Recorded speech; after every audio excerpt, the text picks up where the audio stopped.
पिछले क्लास में हम लोग कंबाइंड मोशन के बारे में बात कर रहे थे और ये सीख रहे थे कि कंबाइंड मोशन में कैसे स्टडी किया जाता है मोशन को। उसको दो हिस्से में तोड़ के स्टडी किया जाता है। ट्रांसलेटरी वाला पार्ट अलग और रोटेटरी वाला पार्ट अलग कर देते हैं, है ना। और दोनों को अलग अलग पढ़ाई करके मिला के फाइनल आंसर दे देंगे, है ना, कि फाइनली कितना हुआ। किसी का वेलोसिटी किसी पॉइंट का बताना है या इवन काइनेटिक एनर्जी लिखना हो अगर, तो ट्रांसलेशन की वजह से हाफ एम वी स्क्वायर और रोटेशन की वजह से हाफ आई ओमेगा स्क्वायर जोड़ के नेट काइनेटिक एनर्जी लिख दिया जाएगा। इसी में आगे हम लोग सीखने जा रहे हैं कि रोलिंग किसको कहते हैं, है ना। रोलिंग एक खास तरह का कंबाइंड मोशन होता है। तो कंबाइंड मोशन का ही एक स्पेशल केस है रोलिंग, ऐसा कह सकते हैं। तो रोलिंग क्या है पहले समझा जाए, है ना। एक हेडिंग डाल दीजिए कॉपी में, रोलिंग। तो रोलिंग देखो क्या होता है, किसी राउंड बॉडी का कंबाइंड मोशन हो रहा हो और ऐसा कंबाइंड मोशन हो कि जो सरफेसेस इन कांटेक्ट है, जो राउंड बॉडी कंबाइंड मोशन कर रहा है किसी सरफेस के साथ कांटेक्ट में होगा, बाहरी सरफेस के साथ।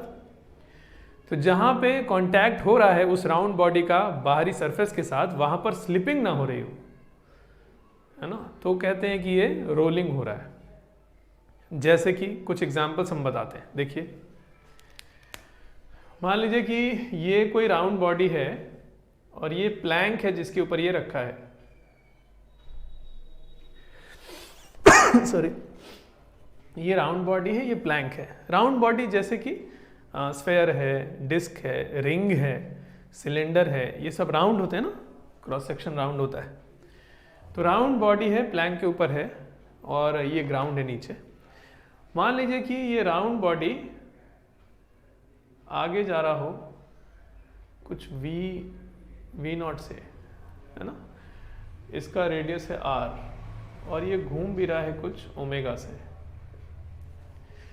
प्लस प्लैंक जो नीचे है इसके वो भी आगे जा रहा है v1 से। मान लेते हैं ऐसा कुछ है ना। तो इसका v और इसका ओमेगा इतना है, नीचे वाला जो सरफेस है वो v1 से आगे जा रहा है।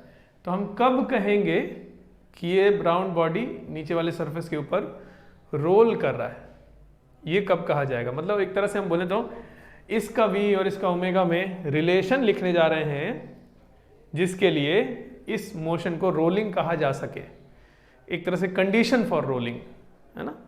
तो एक हेडिंग डालिए, कंडीशन फॉर रोलिंग, जिसमें कि पहला केस ये है। अलग अलग केसेस देखेंगे, अलग अलग केसेस में कंडीशन पता करेंगे कि रोलिंग होने के लिए कंडीशन क्या है। जैसे यहाँ पे v और ओमेगा, इसका v और ओमेगा में क्या रिलेशन होना चाहिए पता करने जा रहे हैं। देखो कैसे, अगर हम चाहते हैं कि ये राउंड बॉडी बाहरी सरफेस से जहां कांटेक्ट में है वहां स्लिपिंग ना हो, मतलब ये पॉइंट जो इस बॉडी का है और ये नीचे जो प्लैंक का ये पॉइंट है, ये आपस में स्लिप नहीं करने चाहिए। अच्छा, ये दोनों सरफेसेस अगर आपस में स्लिप नहीं कर रहे हैं तो इसका मतलब ये हुआ कि जो ऊपर वाला सरफेस है उसका वेलोसिटी जितना है नीचे वाले का उतना ही हो, कोई ज़्यादा कम ना हो। सही बात है कि नहीं। मान लो दो सरफेसेस हैं, ऐसे ऐसे दो सरफेसेस हैं, ऊपर वाला सरफेस अगर ज़्यादा तेज भागे, नीचे वाला धीरे धीरे भागे तो स्लिप कर जाएगा ऊपर वाला, या नीचे वाला तेज भागे ऊपर वाला धीरे तो भी स्लिपिंग हो जाएगी। अगर दोनों साथ में जा रहे हैं तो बोलेंगे कि स्लिपिंग नहीं हो रही है। तो यहाँ पर वही हम करने जा रहे हैं, कंडीशन लिखने जा रहे हैं। इस पॉइंट का वेलोसिटी लिखेंगे, ये जो बॉडी है इसके इस पॉइंट का वेलोसिटी कितना है लिखेंगे। उस तरह से प्लैंक के इस पॉइंट का वेलोसिटी कितना है लिखेंगे और दोनों को इक्वेट करेंगे, बराबर होने चाहिए फॉर नो स्लिपिंग, या कंडीशन फॉर रोलिंग। नहीं, स्लिपिंग ना होने को ही रोलिंग कहते हैं। इसको ऐसे समझा जाए, रोलिंग किसको बोलते हैं कि कॉन्टैक्ट सरफेसेस स्लिपिंग ना कर रहे हो, स्लिप ना कर रहे हो तो बोलते हैं ये रोलिंग हो रहा है ना। तो देखो कैसे कर रहे हैं, इस पॉइंट का वेलोसिटी पहले लिख रहे कितना, तो पिछले क्लास में लिखे थे हम लोग, ट्रांसलेशन की वजह से v नॉट से आगे जा रहा होगा ये, और रोटेशन की वजह से पीछे जा रहा होगा r ओमेगा नॉट से। तो इसका नेट वेलोसिटी आगे की तरफ कितना हो गया, v naught minus r omega not, है ना, शुड बी इक्वल टू इस वाले पॉइंट का, नीचे वाले पॉइंट का वेलोसिटी जो कि है v1। तो इसके v और ओमेगा में ये रिलेशन होना चाहिए, तब बोलेंगे कि ये चीज रोल कर रहा है या यहाँ पे रोलिंग हो रही है, तब कहा जाएगा, है ना। चलिए, तो हमने सीखा अभी अभी कि रोलिंग का मतलब होता है स्लिपिंग ना होना, है ना। नो स्लिपिंग को ही रोलिंग कहते हैं। और स्लिपिंग ना होने के लिए कंडीशन कैसे लिखते हैं, जो दोनों सरफेसेस कांटेक्ट में हैं उनका वेलोसिटी सेम करते हैं, तो इसका वेलोसिटी बराबर, यही कंडीशन हो गया इस केस में रोलिंग के लिए। दूसरा केस, मान लीजिए कि ये कोई राउंड बॉडी है, नीचे प्लैंक है ना, और मान लेते हैं कि ये इधर जा रहा है V0 से और ऐसे घूम रहा है ओमेगा नॉट से, और ये प्लैंक V1 से आगे जा रहा है। मान लीजिए ऐसा कोई केस है, तो कोई कहे कि यहाँ पे अगर रोलिंग हो रही है तो उसका कंडीशन क्या है, V और ओमेगा में क्या रिलेशन होना चाहिए कि हम ये कहें कि हाँ रोलिंग हो रही है। तो रोलिंग होने के लिए ये वाला जो बॉटम मोस्ट पॉइंट है इस बॉडी का, और टॉप मोस्ट पॉइंट जो ये है इसका प्लैंक का, ये दोनों आपस में स्लिप नहीं करने चाहिए। जहाँ कॉन्टैक्ट है वहाँ स्लिपिंग नहीं होनी चाहिए। तो स्लिपिंग नहीं होने के लिए वेलोसिटी लिखा जाए। तो देखो होता क्या है कि ये वाला जो पॉइंट है ट्रांसलेशन की वजह से V0 से पीछे जा रहा है, और रोटेशन की वजह से R ओमेगा नॉट से आगे जा रहा है। तो इसका आगे की तरफ नेट वेलोसिटी कितना हुआ, R omega naught minus V0 should be equal to इस वाले पॉइंट का जो वेलोसिटी, वो तो इतना ही है जो V1 है ना। तो ये प्लैंक का हर पॉइंट V1 से जा रहा होगा, फिर नहीं, पूरा प्लैंक ही V1 से जा रहा है। तो ये कंडीशन हो गया रोलिंग का। कहने का मतलब अलग अलग केसेस में रोलिंग होने के लिए कंडीशन अलग अलग आ सकती है। जैसे यहां देखो अलग अलग आ गया। ये हम देखें कि कई बार बच्चे याद कर लेते हैं कि रोलिंग होने के लिए V is equal to R omega होता है। नहीं, ऐसा बिल्कुल कहाँ आया, कहाँ V is equal to R omega आया, V minus R omega is equal to V1 आया, कुछ और आया ना। यहाँ पर देखो R omega minus V is equal to V1 आया। और भी केसेस अभी लेने जा रहे हैं, और भी केसेस लेंगे, उन सब में अलग अलग कुछ कुछ आएगा। कहने का मतलब रोलिंग का मतलब ये नहीं होता है कि V is equal to R omega है।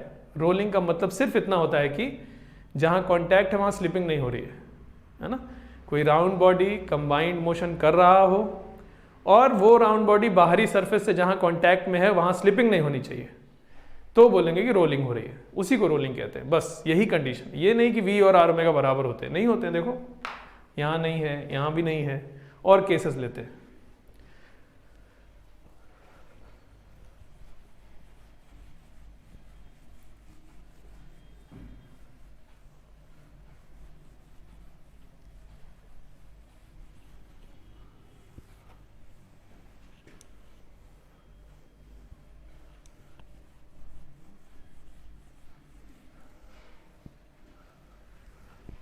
चलिए देखिए तीसरा, ये कोई बॉडी है राउंड, ये प्लैंक है ना। प्लैंक जो है वो आगे जा रहा है V1 से, ये बॉडी V0 से आगे जा रही है और ओमेगा नॉट से घूम रही है। और लिखना है हमको कंडीशन फॉर रोलिंग, रोल करने के लिए कंडीशन क्या है। चलिए, तो रोल करने के लिए ये जो राउंड बॉडी, इसका ये पॉइंट और ये पॉइंट, प्लैंक का ये पॉइंट आपस में स्लिप नहीं करना चाहिए, मतलब दोनों का वेलोसिटी वेक्टर सेम होना चाहिए। इसका वेलोसिटी तो आगे की तरफ V1 है ही प्लैंक का, तो वो तो V1 लिखेंगे राइट हैंड साइड में। लेफ्ट हैंड साइड में देखो क्या लिख रहे हैं, इसका वेलोसिटी ट्रांसलेशन की वजह से V0 से आगे जा रहा है ये, और रोटेशन की वजह से देखो ऐसे रोटेट करा ना, तो R ओमेगा नॉट से आगे की तरफ। तो इसका नेट वेलोसिटी होगा कितना, V0 plus R omega naught should be equal to plank का वेलोसिटी, ताकि स्लिपिंग ना हो। ये कंडीशन देखो कुछ और आ गया, V0 plus R omega not is V1 आ गया है कि नहीं। तो अलग अलग केस में अलग अलग कंडीशन आ सकता है रोलिंग का, वो आपको पता करना होगा। फोर्थ, अब ऐसा भी एक ले लेते हैं जहां V और R ओमेगा बराबर आते हों। देखो कैसे, मान लो ये राउंड बॉडी है और ये किसी ऐसे सरफेस पे रखा है जिस सरफेस का वेलोसिटी 0 हो, जैसे कि ग्राउंड पे ही रख दे, या यही जो प्लैंक पे रखे थे इसमें प्लैंक का वेलोसिटी अगर 0 हो, V1 अगर 0 होगा तो पहले वाले में, तीसरा है ना ये, पहले वाला डायग्राम में V1 अगर 0 करते तो V1 और R ओमेगा बराबर हो जाता नहीं। चलिए, तो मान लीजिए कोई राउंड बॉडी है और ऐसे सरफेस पे रखा है जिसका वेलोसिटी 0 है, तो अगर जैसे कि ग्राउंड पे रखा हुआ है और मूव कर रहा है, कुछ v0 से जा रहा है और ओमेगा नॉट से घूम रहा है, कंबाइंड मोशन हो गया। अब देखो ये पॉइंट जो ग्राउंड का है, सिंस उसका वेलोसिटी 0 है इसलिए इस पॉइंट का वेलोसिटी भी 0 होना चाहिए, है ना। और इस पॉइंट का वेलोसिटी कैसे लिखेंगे, v0 से ट्रांसलेशन की वजह से आगे और घूमने की वजह से पीछे, r ओमेगा नॉट से पीछे। तो नेट वेलोसिटी इसका कितना हुआ, v0 आगे r ओमेगा नॉट पीछे, शुड बी इक्वल टू 0 क्योंकि ग्राउंड का वेलोसिटी 0 है। तो आया v0 is equal to r omega naught, मतलब v is equal to r omega. Circular motion से v is equal to r omega जैसी बातें हो रही हैं आपके साथ, इसलिए आदत हो जाती है v is equal to r omega लिखने की। तो पहले तो वो आदत मत पड़ाइए, है ना। ऐसा नहीं कि हमेशा v और r ओमेगा बराबर ही लिखना होता है, नहीं। बहुत सारे केसेस हैं, एक स्पेशल केस है ये वाला जिसमें रोलिंग की कंडीशन में v और r ओमेगा बराबर होंगे। रोलिंग की कंडीशन में ये दोनों बराबर नहीं भी हो सकते हैं, जैसे यहाँ है ना। चलिए, अच्छा, तो ये बात हुई आपसे रोलिंग के लिए। अच्छा, अब एक क्वेश्चन करने जा रहे हैं हम लोग।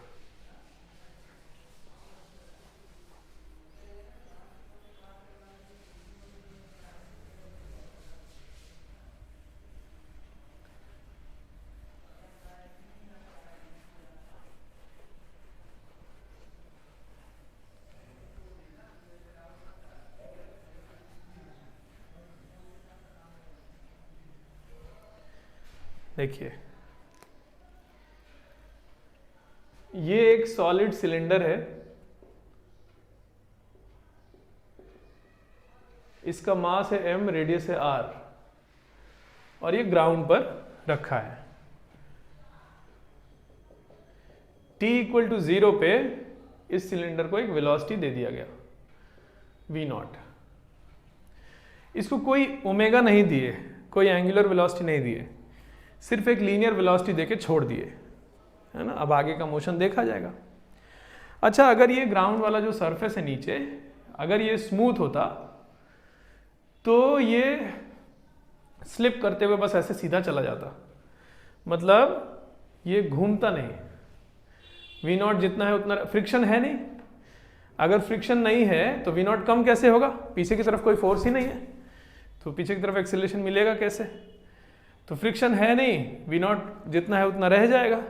अच्छा, फ्रिक्शन नहीं है तो टॉर्क नहीं मिलेगा, टॉर्क नहीं मिलेगा तो ओमेगा गेन कैसे करेगा, तो ओमेगा गेन भी नहीं करेगा, बस यही ट्रांसलेशन इसका ऐसे ऐसे ये स्लिप करते हुए आगे बढ़ जाएगा। लेकिन अगर ये सरफेस नीचे वाला रफ हुआ, coefficient of friction is mu, तो क्या होगा। t इक्वल टू 0 पे इसको जब चलाए थे, सिर्फ ट्रांसलेशन था, इसके पास रोटेशन नहीं था, सिर्फ ट्रांसलेशन था, तो हर पॉइंट v0 से आगे जा रहा था। स्फेयर का ये वाला पॉइंट भी v0 से आगे जा रहा था, मतलब स्लिप कर रहा था ग्राउंड के ऊपर। और फ्रिक्शन है तो लगेगा किधर की तरफ, स्लिपिंग के रोकने के लिए फ्रिक्शन लगता है ना। तो ये आगे स्लिप कर रहा है तो इस पर फ्रिक्शन पीछे की तरफ लगेगा। कितना लगेगा, तो काइनेटिक फ्रिक्शन होगा। ये काइनेटिक है तो म्यू इंटू नॉर्मल, यहां से जो नॉर्मल है वो mg के बराबर होने वाला है, नहीं मैग्नीट्यूड में, तो friction will B mu into mg, mu into normal. चलो ये इसको हटा ले, ये चीज फ्रिक्शन पीछे लगेगा। अब इस फ्रिक्शन की वजह से दो चीजें होंगी, एक तो v का वैल्यू कम होगा, वेलोसिटी कम होगा, वेलोसिटी आगे, फोर्स पीछे, मतलब एक्सेलरेशन पीछे, तो डी एक्सेलरेट करेगा, तो इसका v घटेगा। और इस फ्रिक्शन की वजह से एक टॉर्क मिलेगा, है ना, जो कि सेंटर के अबाउट अगर देखें तो ये जो टॉर्क है ये ऐसे घुमा रहा है, जैसे क्लॉक चलता है ना, क्लॉकवाइज सेंस में,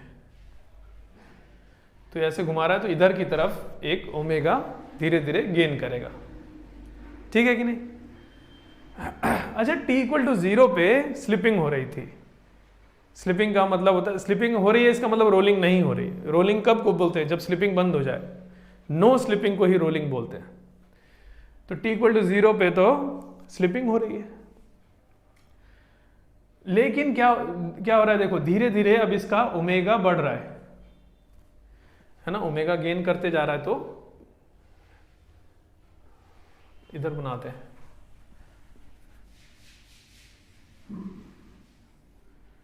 इसका v कम होते जा रहा है और ओमेगा बढ़ते जा रहा है।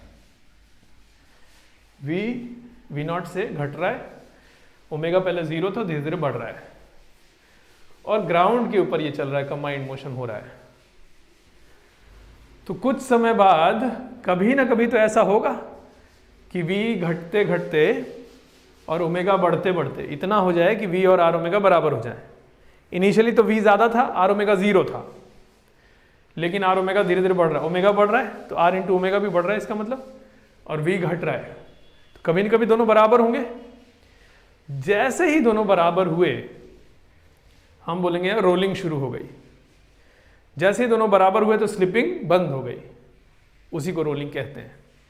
अभी बात किए थे ना ग्राउंड के ऊपर कंबाइंड मोशन में v और r ओमेगा बराबर होंगे, तब बोलेंगे कि रोलिंग हो रहा है। तो इनिशियली रोलिंग नहीं हो रही थी, स्लिपिंग हो रही थी, लेकिन जरूर कुछ समय बाद रोलिंग शुरू हो जाएगी।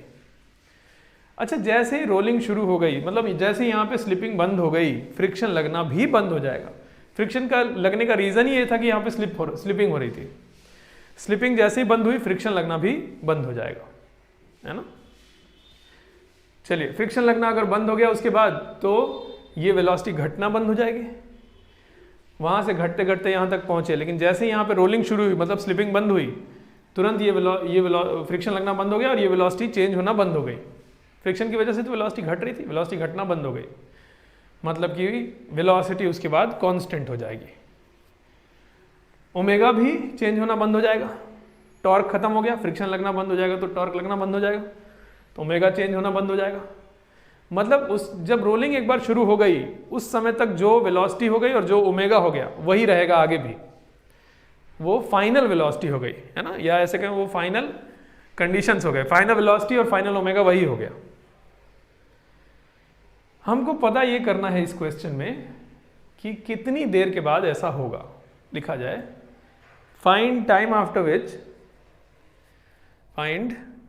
विच सिलेंडर विल स्टार्ट रोलिंग। कितनी देर के बाद ये सिलेंडर रोल करना शुरू कर देगा। चलिए एक बार अपने से सॉल्व करके देखिए, फिर हम इसका सोल्यूशन लिख रहे हैं, देखिएगा।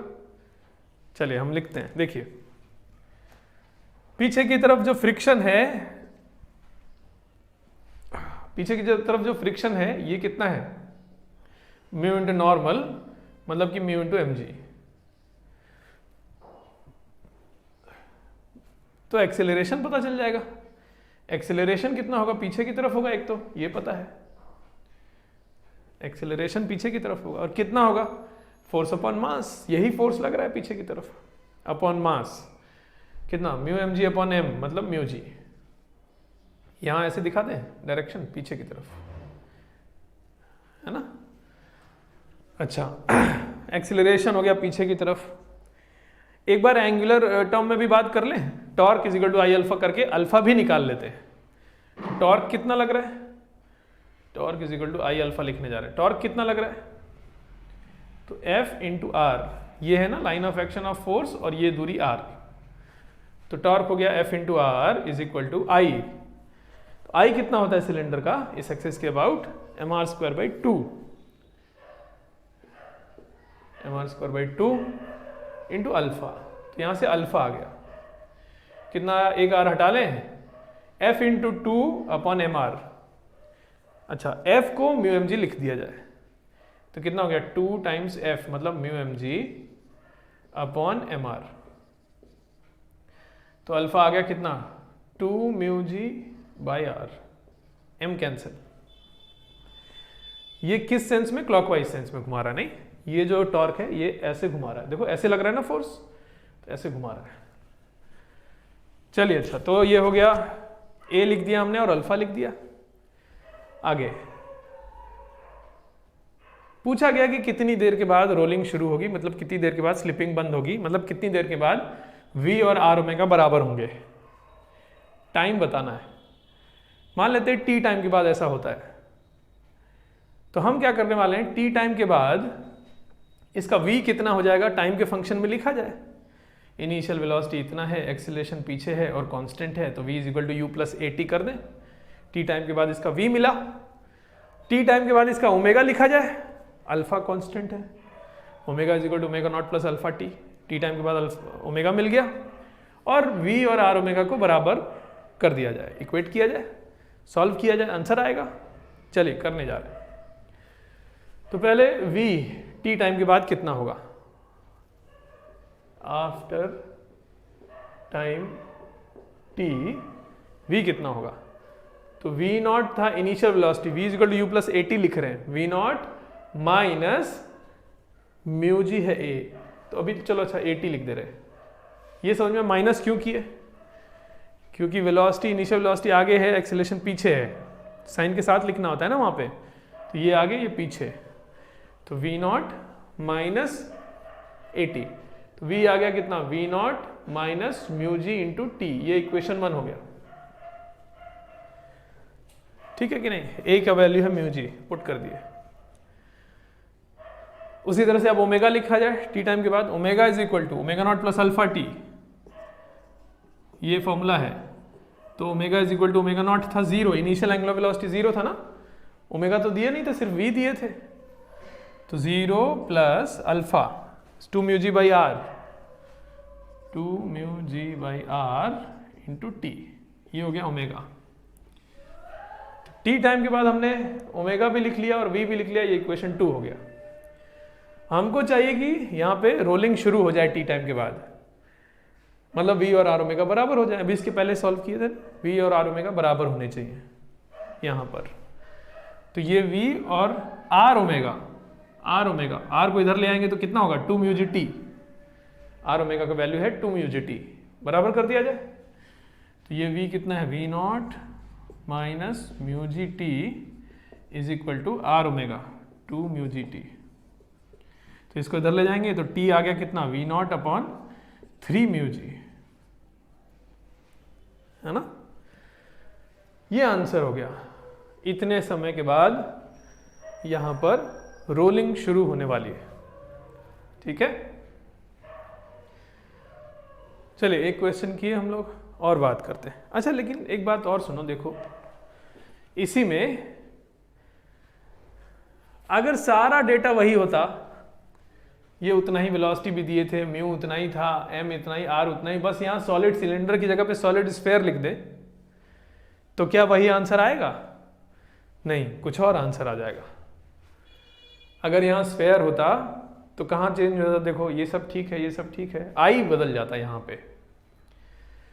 सॉलिड स्फीयर का होता है 2/5 m², तो यहाँ लिखते 2/5 m², तो अल्फा कुछ और आता, यहाँ पे पुट करते, अल्फा कहाँ, यहाँ पुट कर रहे हैं तो यहाँ कुछ और आता, तो फाइनल आंसर भी कुछ और आता। मतलब ये जो आंसर आया है इसको हम एज अ फॉर्मूला याद नहीं कर सकते, एज अ फॉर्मूला ट्रीट नहीं कर सकते इसको, कि यार जब कभी भी कोई m मास का बॉडी, r रेडियस, म्यू इसका ये है ग्राउंड और इसके बीच में फ्रिक्शन का कोफिशिएंट, v नॉट वेलोसिटी से चला के छोड़ेंगे तो कोई पूछे कितनी देर के बाद रोलिंग होगा, कोई भी राउंड बॉडी हो तो उसके लिए यही आंसर नहीं आएगा, अलग अलग बॉडीज के लिए अलग अलग आंसर आ जाएगा। सिलेंडर है, स्फीयर है, रिंग है, डिस्क है, सबके लिए कुछ कुछ आंसर आएगा। नहीं तो अगर ऐसे में मतलब इस तरह के क्वेश्चंस में रोटेशन वाले, अगर कोई फॉर्मूला डिराइव करना हो, ऐसा फॉर्मूला डिराइव कर लें कि सारे राउंड बॉडीज के लिए ये चीज़ ट्रू हो जाए, तो उसके लिए एक बात सोची गई। चलो उस पर अब बात करने जा रहे हैं, है ना। जैसे कि वही आपसे अभी कह रहे थे कि ये जो है ये फॉर्मूला नहीं है, ये बस इस क्वेश्चन का आंसर है, एज अ फॉर्मूला इसको ट्रीट नहीं कर सकते। लेकिन अगर फॉर्मूला डिराइव करना हो, जनरलाइज करना हो इस चीज़ को कि किसी भी राउंड बॉडी के लिए ये ट्रू हो जाए, तो कैसे सोचा गया उसके लिए, चलिए हम देखते हैं। देखो दिक्कत ये थी कि अलग अलग बॉडीज का आई का फॉर्मूला ही अलग अलग होता है ना। सिलेंडर, डिस्क, रिंग, सबके लिए आई का फॉर्मूला अलग अलग है, यहाँ पे क्या लिखना अलग अलग, इसलिए आंसर सबका अलग अलग आने वाला था। लेकिन अगर सबका आई का फॉर्मूला एक ही जैसा लें, है ना, और जैसे कि एक टर्म इंट्रोड्यूस किया गया यहाँ पे जिसको बोलते हैं radius of gyration. Radius of gyration अगर किसी बॉडी का k है तो उस बॉडी का मोमेंट ऑफ इनर्शिया होगा mk²। Obviously radius of gyration किसी बॉडी का किसी एक्सिस के अबाउट होता है, जैसे इसका इस एक्सिस के अबाउट। रेडियस ऑफ जायरेशन अगर k है तो इस एक्सिस के अबाउट इसका मोमेंट ऑफ इनर्शिया होगा mk², है ना। ऐसे कहा गया सारे बॉडीज का मोमेंट ऑफ इनर्शिया का फॉर्मूला सेम रहेगा, क्या, mk², वेयर k इज उस बॉडी का रेडियस ऑफ जायरेशन। तो अगर यहां सबके लिए mk² ही लिखना होता, चाहे रिंग हो, स्फेयर हो, कुछ हो, तो फाइनली k के टर्म्स में आंसर आता और वो सबके लिए ट्रू होता। हाँ, k सबका अलग अलग होगा, ये कहा गया कि सबका मोमेंट ऑफ इनर्शिया का फॉर्मूला mk² ही रहेगा। हाँ, k सबका अलग अलग रहेगा। अब जैसे हम लोग जानते हैं यही चीज अगर रिंग होता तो इसके अबाउट इसका मोमेंट ऑफ इनर्शिया होता है mr², और सिलेंडर है, सॉलिड सिलेंडर, तो हो रहा है mr²/2। हम क्या कह रहे हैं, हम कह रहे हैं इसके अबाउट कोई सा भी बॉडी का मोमेंट ऑफ इनर्शिया होगा mk²। k सबका अलग अलग होगा। कोई पूछे आपसे कि अगर इसके अबाउट मोमेंट ऑफ इनर्शिया है mk² और अगर ये रिंग है तो k कितना होना चाहिए, तो आप बताओगे कि अगर रिंग है तो k की जगह r होना चाहिए। अगर ये सॉलिड सिलेंडर है तो k की जगह कितना होना चाहिए, r/√2 होना चाहिए, नहीं तो m × r/√2 का होल स्क्वायर, मतलब mr²/2 आ जाएगा। कोई कहे अगर इसकी जगह सॉलिड स्फेयर है तो k की जगह कितना होना चाहिए, तो k की जगह होना चाहिए √2/5r। तो अब यहां पुट करेंगे k की जगह इतना, पुट करेंगे तो 2/5r² हो जाएगा। कहने का मतलब फॉर्मूला सबके लिए सेम कर लिया जाए, i का फॉर्मूला सबके लिए सेम है, बस उसमें जो k लिखेंगे उस k का वैल्यू सबके लिए अलग अलग होगा, और फाइनल आंसर जो होगा वो k के टर्म्स में डिराइव कर लिया जाए। फिर जो भी बॉडी है उसका k का वैल्यू पुट करें, आंसर आ जाएगा। फाइनल आंसर अगर हम k के टर्म्स में निकाल लें तो रिंग अगर कहा गया था तो k की जगह r लिख देंगे, डिस्क कहा गया था या सॉलिड सिलेंडर कहा गया तो k की जगह r/√2 लिख देंगे। सबके लिए फॉर्मूला वैलिड हो गया, है कि नहीं। तो ये बढ़िया तरीका निकाला गया, है कि नहीं। चलिए एक बात लिख दीजिए, नीचे लिखिए नोट करके, रेडियस ऑफ जायरेशन। इसमें एक स्टेटमेंट लिख दीजिए, लिखा जाए if radius of gyration of a body is k, then, नहीं ऐसे लिखिए, if radius of gyration of a body is k about an axis, then moment of inertia of that body about the axis, moment of inertia of that body about the axis is mk², है ना। चलिए अब जैसे कि कुछ bodies हम यहां पे बना रहे हैं, एक्सिस बना रहे हैं, और उन सब का रेडियस ऑफ जायरेशन का वैल्यू उस एक्सिस के अबाउट कितना कितना होना चाहिए, एक बार आप अपने मन से सोच के वहां पे भरिए, फिर हम बताते हैं।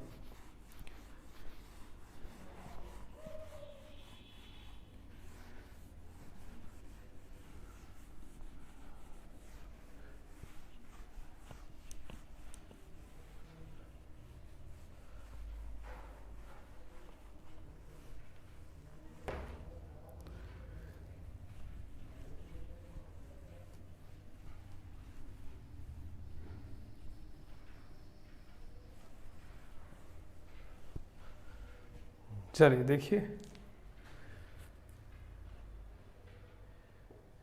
रिंग है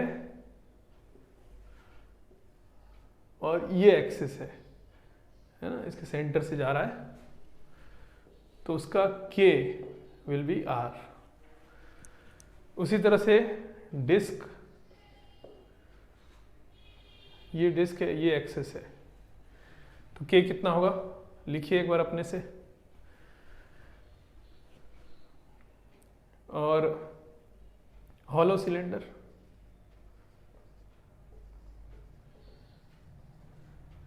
सॉलिड सिलेंडर,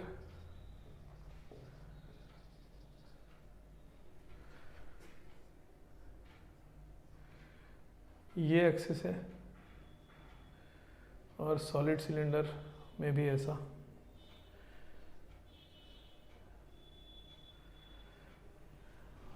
है ना।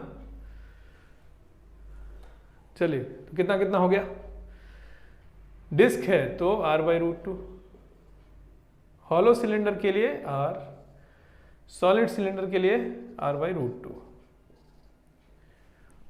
है ना। देखो सबका मोमेंट ऑफ इनर्शिया m² से मिलेगा कि नहीं, इसका हो गया mr², इसका mr²/2, इसका mr², इसका mr²/2। चलिए और लिखते हैं,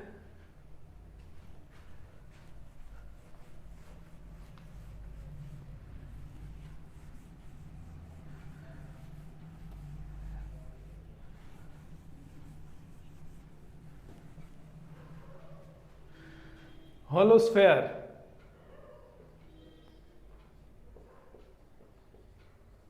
और सॉलिड स्फेयर।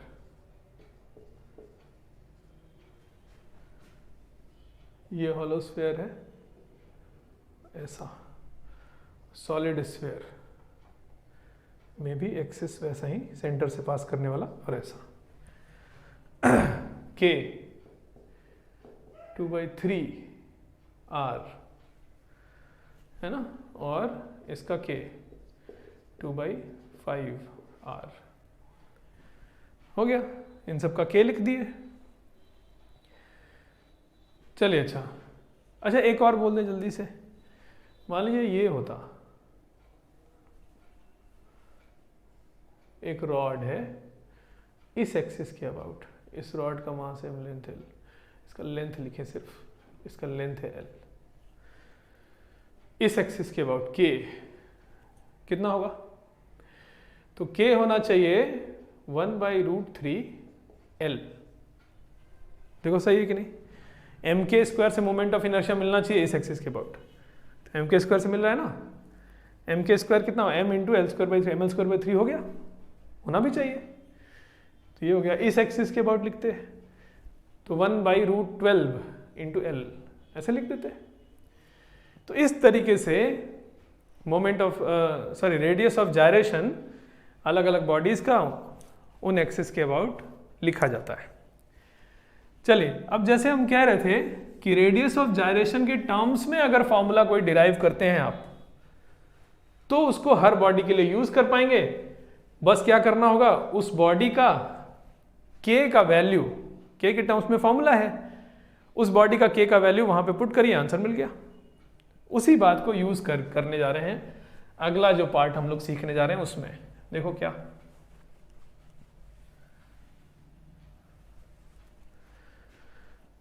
ये कोई राउंड बॉडी है और इसको इंक्लाइंड प्लेन पे रख के छोड़ दिए, इसको ठीक से बनाते हैं,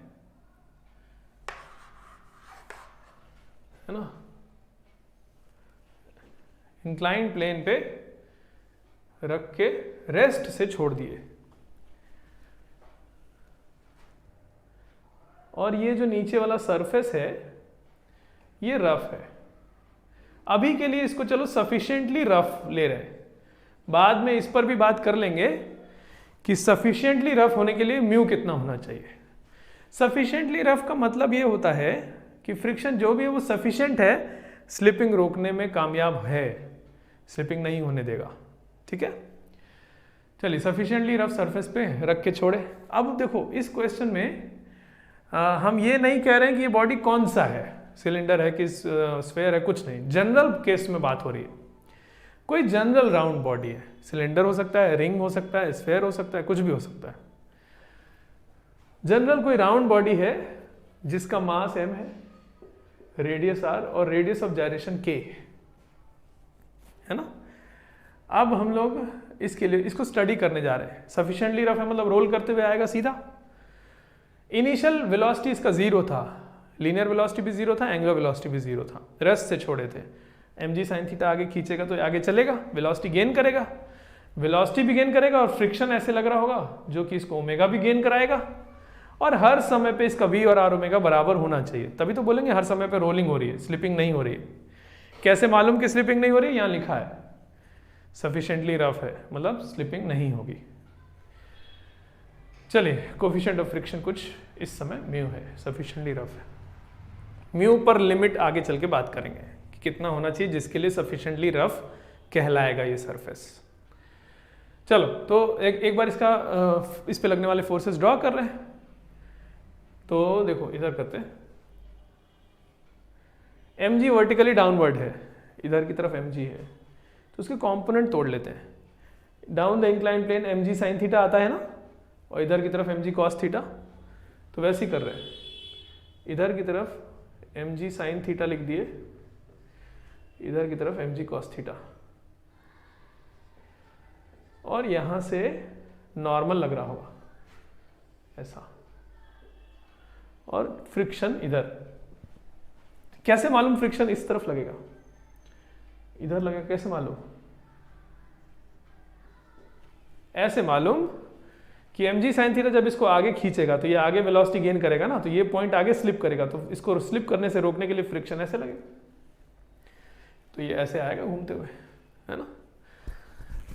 चलिए अच्छा, तो देखिए जरा, अगर आगे की तरफ इतना फोर्स है, नेट फोर्स आगे की तरफ कितना हुआ, दिस माइनस फ्रिक्शन, है ना, तो net force is equal to ma लिखा जाए। मान लेते हैं कि ये a एक्सेलरेशन से आगे चल रहा है और अल्फा एंगुलर एक्सेलरेशन से घूम रहा है, टॉर्क भी तो है इसका, टॉर्क की वजह से अल्फा भी होगा, और अगर ये रोल कर रहा है हमेशा तो a और r अल्फा बराबर होने चाहिए आगे चल के।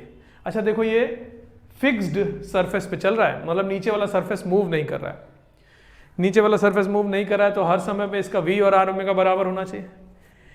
t इक्वल टू 0 पे v और r ओमेगा बराबर है ऑलरेडी, कितना, v भी 0, r ओमेगा भी 0, t इक्वल टू 0 पे।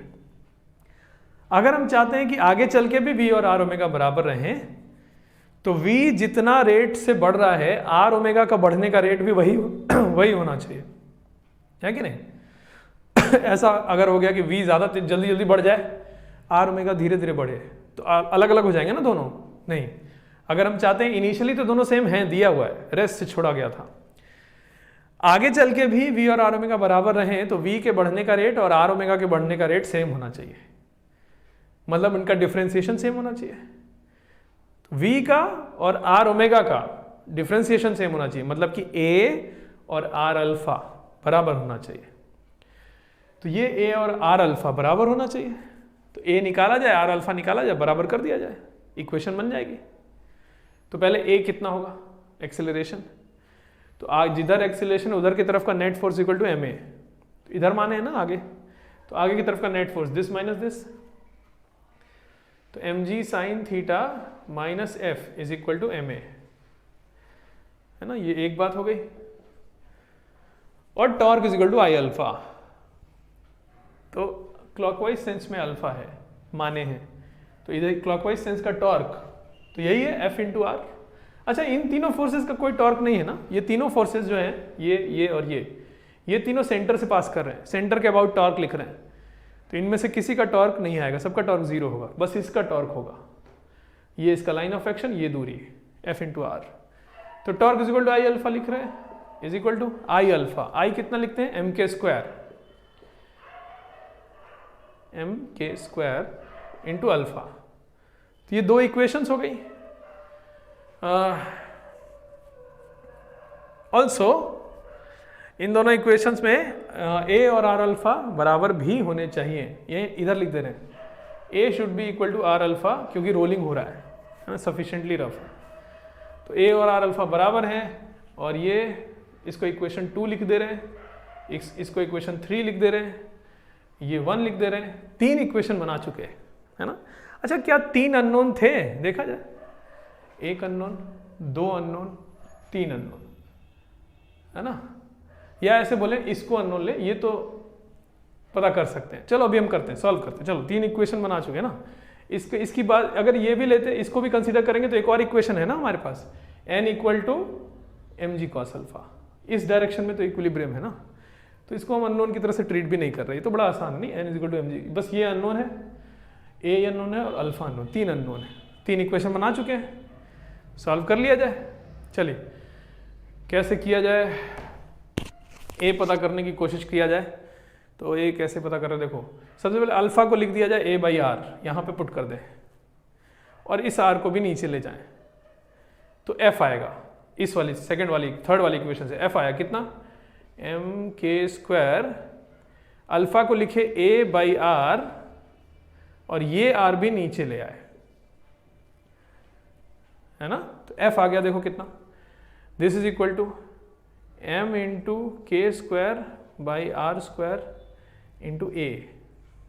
एफ का वैल्यू इतना ला दिए, है ना। अब इसको यहां पे पुट कर देते हैं, तो देखो क्या आएगा, m g sine theta minus f, f की जगह ये पुट कर दिए, m k square by r square a is equal to m a, है ना। सेकेंड वाली इक्वेशन पुट कर दिए, सब में से m हटा लिए, तो यहां से इसको इधर ले जाके a के लिए सॉल्व कर लिए। तो ये इक्वेशन को a के लिए सॉल्व कर, एक ही अननोन है ना a, सॉल्व करेंगे तो देखो क्या मिला, a is equal to g sine theta upon 1 plus k square by r square, ये आंसर आया। इसका एक्सीलरेशन हो गया g sine theta upon 1 plus k square by r square. A आ गया तो अल्फा भी मिल गया, alpha is a by r, और एफ भी मिल गया, एफ ये है ना, यहाँ पर ए की जगह इतना पुट कर देंगे, एफ भी मिल गया। चलिए अच्छा, ए पता कर लिए, एक्सेलरेशन इतना होगा जी sine theta upon 1 plus k square by r square. अब जैसे कोई कहे कि ये रिंग था, रिंग था तो कितने एक्सेलरेशन से जाएगा, तो हम यहाँ के की जगह पे आर लिखेंगे, तो ये जाएगा 1 प्लस 1 मतलब 2 जी साइन थीटा बाई 2। कोई कहे नहीं डिस्क था, तो बताइए इसका एक्सेलरेशन कितना होगा नीचे की तरफ, तो यहाँ के की जगह आर बाई रूट 2 लिखेंगे, तो कितना आया 1 by 2, 1 plus 1 by 2 is 3 by 2, 2 g sine theta by 3 answer हो गया। तो जो भी होगा, जो भी राउंड बॉडी का नाम दे दे, उसके लिए के का वैल्यू जो भी है यहाँ पुट करेंगे तो अपने आप ए मिलते जाएगा, है कि नहीं। तो एक्सेलरेशन, ये फॉर्मूला हो गया कि अगर रोलिंग हो रही है इस पर तो इतना ही एक्सेलरेशन होगा, ये फॉर्मूला हो गया, इसको याद भी कर लीजिएगा। चलिए वापस आते हैं, हम लोग बात कर रहे थे कि ये भी डिसाइड किया जाएगा कि यहाँ जैसे लिख दिए ना कि सफिशिएंटली रफ है, तो सफिशिएंटली रफ होने के लिए म्यू कितना चाहिए, म्यू पर कंडीशन पता करने जा रहे हैं, है ना। देखते हैं, अच्छा देखो, सफिशिएंटली रफ होने के लिए म्यू कितना चाहिए, हम चाहते हैं कि यहां स्लिपिंग ना हो, है ना। फ्रिक्शन का वैल्यू हम लोग इतना लाए थे, ए का वैल्यू यहां पुट कर सकते हैं ना, तो फ्रिक्शन का वैल्यू मिल गया, इधर जगह नहीं है, नहीं तो आप लिख लीजिएगा कॉपी में, therefore friction is equal to m k square by r square into ये चीज, है कि नहीं, फ्रिक्शन का वैल्यू मिल गया। जो फ्रिक्शन का वैल्यू आया है वो लिमिटिंग वैल्यू ऑफ फ्रिक्शन से कम ही होना चाहिए, नहीं तो ये सब नहीं हो पाएगा। लिमिटिंग वैल्यू ऑफ फ्रिक्शन से कम होना चाहिए ना फ्रिक्शन हमेशा, ये तो फ्रिक्शन वाले चैप्टर में सीखे थे हम लोग। अगर आपने सॉल्व किया और फ्रिक्शन का जो वैल्यू लाए हैं वो लिमिटिंग वैल्यू से ज्यादा आ गया, इसका मतलब कि गलत है, ऐसा हो ही नहीं सकता। इसका मतलब हमने क्या सॉल्व किया है कि रोलिंग हो रही होगी, तो अगर ऐसा नहीं हो सकता, कॉन्ट्राडिक्शन मिल जाए, तो इसका क्या मतलब हुआ कि रोलिंग इस केस में नहीं हो सकती। तो लिमिटिंग कंडीशन तो वही हुई ना, बाउंड्री कंडीशन। तो बाउंड्री कंडीशन में क्या किया जाए, देखो हम अभी इधर सॉल्व कर ले रहे हैं, इसको हटाते हैं, फिर इसको हटाते हैं।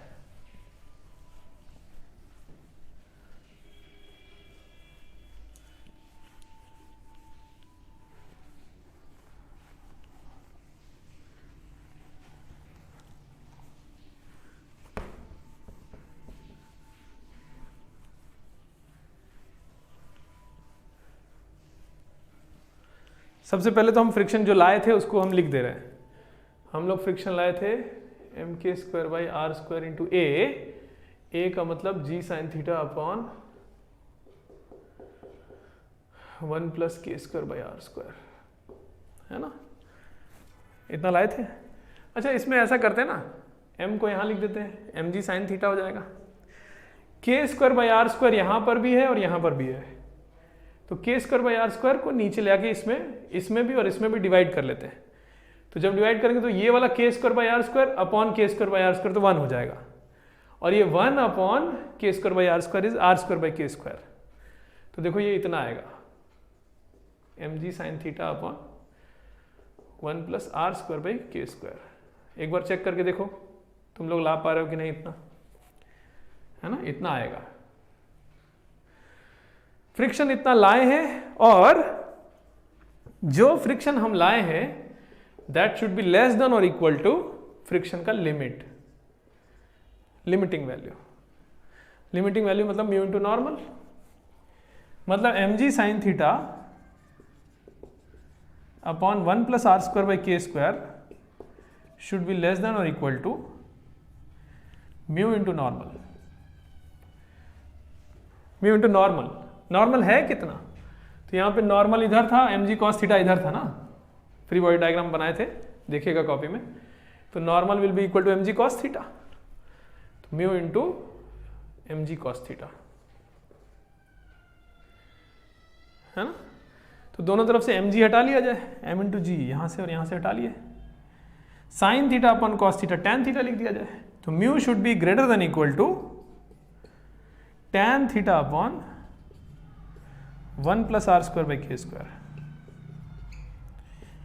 ये म्यू पर लिमिट हो गया कि ऐसा होने के लिए, मतलब सफिशिएंटली रफ होने के लिए, स्लिपिंग ना होने के लिए mu should be greater than और equal to tan theta upon 1 plus r square by k square.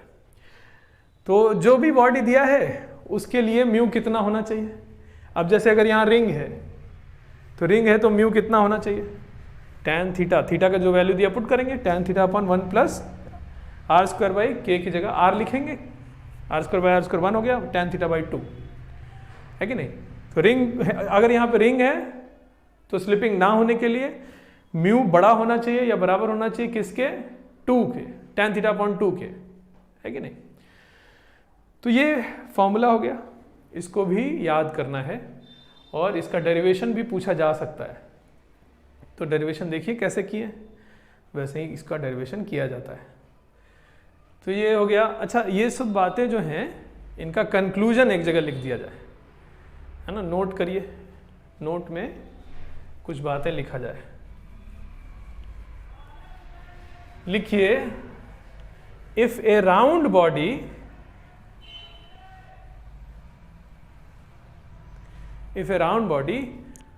of mass m, radius r and radius of gyration k is released from rest on an inclined plane of inclination theta,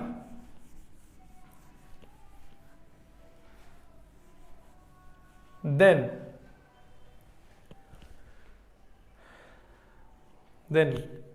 है ना। अब note का पहला point लिखिए, if mu is less than tan theta upon 1 plus k square by 1 plus r square by k square, अगर mu इससे छोटा है तो क्या होगा, स्लिप करते हुए जाएगा, रोल नहीं करेगा। तो लिखा जाए इन दिस केस, नहीं इफ तो लिखी दिया, if this then the body will perform combined motion on the inclined plane, perform combined motion on the inclined plane,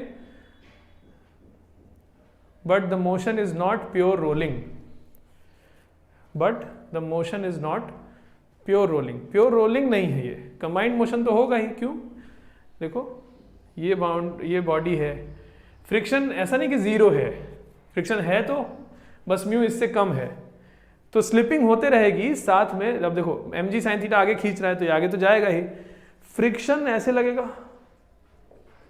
अब ये फ्रिक्शन एक टॉर्क देगा जिसकी वजह से इसको अल्फा भी मिलेगा, है ना। तो मतलब ये घूमेगा भी और mg साइन थीटा खींच रहा है, आगे भी तो जाएगा और घूमेगा भी, कंबाइंड मोशन करेगा। लेकिन ये कंबाइंड मोशन को रोलिंग नहीं कह सकते क्योंकि स्लिपिंग हो रही होगी यहां पर इस केस में। अच्छा, इस केस में फ्रिक्शन कैसा होगा, काइनेटिक होगा ना, यहां स्लिपिंग हो रही तो काइनेटिक होगा, है ना। इसी में और एक बात लिखिए, इन this case friction will B kinetic, in this case friction will B kinetic. अच्छा, काइनेटिक होगा तो कितना होगा, म्यू इंटू नॉर्मल होगा, है ना। नीचे लिखिए, इसी वाले केस में लिखिए F इज इक्वल टू कितना होगा इस केस में, म्यू इंटू नॉर्मल, मतलब कितना, mu into mg cos theta. F is equal to लिख दीजिए mu mg cos theta.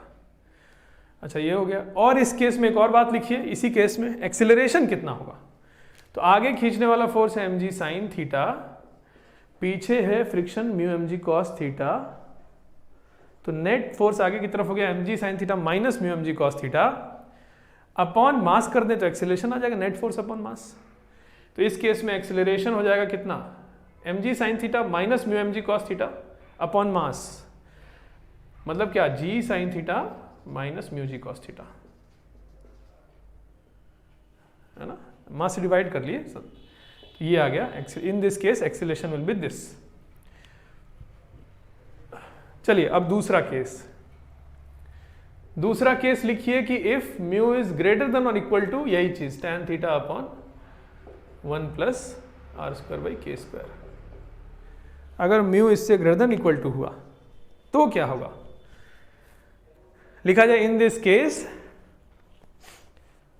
Motion of the body will be pure rolling, motion of the body will be pure rolling, pure rolling करेगा इस case में, pure rolling करेगा। और friction कितना, acceleration कितना, जो सब लाए थे सब लिख दिया जाए।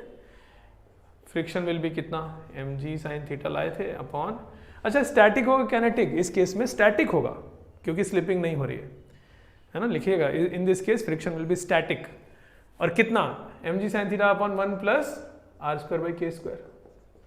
एक्सिलरेशन इस केस में कितना है, g sine theta upon 1 plus k square by r square, जो लाए थे अभी थोड़ी देर पहले, है ना। तो इस केस में फ्रिक्शन इतना, एक्सिलरेशन इतना, फ्रिक्शन विल बी स्टैटिक। चलिए अच्छा, तो ये बातें हुई इंक्लाइंड प्लेन पे कोई बॉडी को रख के छोड़े तो रोल करेगा कि नहीं करेगा, रोल करेगा तो एक्सेलरेशन कितना होगा, नहीं रोल करेगा तो एक्सेलरेशन कितना होगा, ये सब बात की है ना।